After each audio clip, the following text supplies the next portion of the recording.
नमस्कार मित्रों, आज हम बात करेंगे अहोई अष्टमी व्रत की, जो माताओं का सबसे पवित्र और स्नेहपूर्ण त्यौहार है।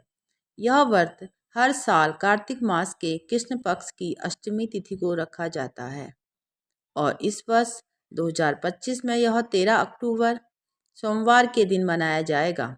इस दिन माताएं अपनी संतान की दीर्घायु, सुख और समृद्धि के लिए अहोई माता का व्रत रखती हैं। सुबह सुबह माताएं स्नान कर शुद्ध वस्त्र धारण करती हैं और व्रत का संकल्प लेती हैं कि वे दिन भर निर्जल उपवास रखेंगी और संतान की कुशलता के लिए माता अहोई की पूजा करेंगी। पूजा के लिए दीवार पर या किसी साफ कपड़े पर अहोई माता की आकृति बनाई जाती है। माता के साथ 7 पुत्र और एक शेर का चित्र भी बनाया जाता है, जो इस पर्व की कथा से जुड़ा हुआ है।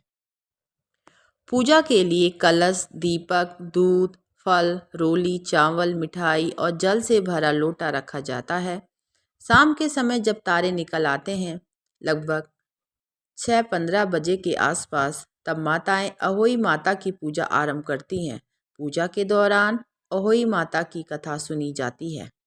कथा के अनुसार एक बार एक स्त्री जंगल में मिट्टी खोदने गई थी और गलती से एक शेर के बच्चे को चोट लगी, जिससे उसकी मृत्यु हो गई। उस पाप के कारण उसके घर दुख आने लगे और उसकी संतानें एक एक करके चल बसी।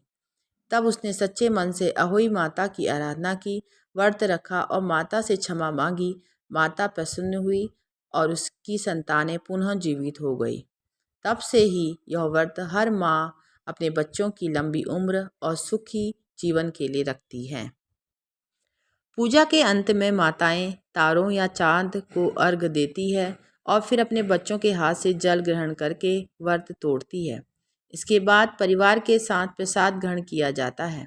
यह व्रत न केवल मातृत्व के प्रेम का प्रतीक है, बल्कि यह सिखाता है कि सच्ची भक्ति और पश्चाताप से हर पाप क्षमा हो सकता है।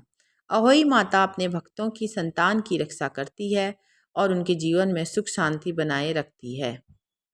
इस प्रकार अहोई अष्टमी का व्रत हर वर्ष हमें यह प्रेरणा देती है कि माँ का स्नेह, आशीर्वाद और प्रार्थना संतान के लिए सबसे बड़ी शक्ति होती है। धन्यवाद।